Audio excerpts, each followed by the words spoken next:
As a scientist, it's very important for us to communicate our findings, our results to other scientists, to students, to the public, and to policy makers. And we do that through a variety of mechanisms. Within the scientific community, we write what we call peer-reviewed publications that scientists like to share and read amongst themselves. However, I really like to go way beyond that and try to get our message out to a broader audience. And we're doing that through a variety of different mechanisms, and we're going beyond charts and graphs in this case. Ice storms are particularly amazing and beautiful events, and they're events where if you've been in one, the ice begins to build up. It looks very crystalline, it's very crackly, it's very beautiful, and then you reach this tipping point where it goes from very beautiful to very scary and very ominous. And that's a really hard thing to communicate in a chart or a graph.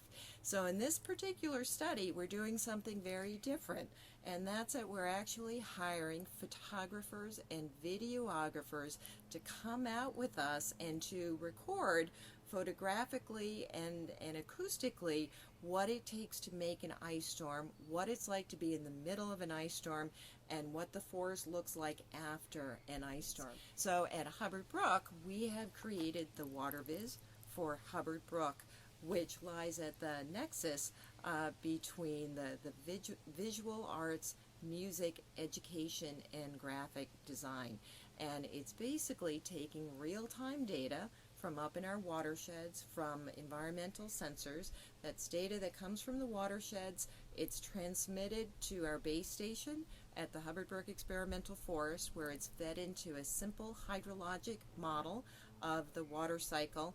The results from that model actually get beamed over to Finland, where it feeds an artist's visualization of the water cycle. In addition, we're working with a musician and a composer who have actually taken that same data and have converted that to music. So not only can you see in an artistic model what the water cycle looks like, but you can actually listen to it as well as a forest symphony. Our non-traditional ways of communicating our science are meant to reach a broader audience.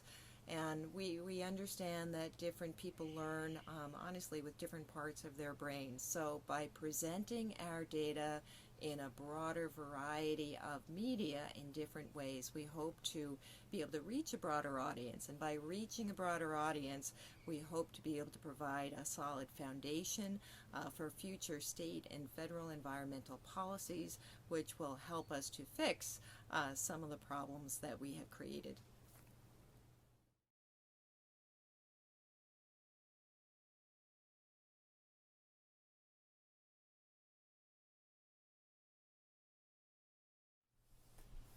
So my advice to you, if you're developing your own research or science experiment, is really first and foremost be passionate about your question and what you're doing. Be curious, be interested, be focused, have patience, and persevere.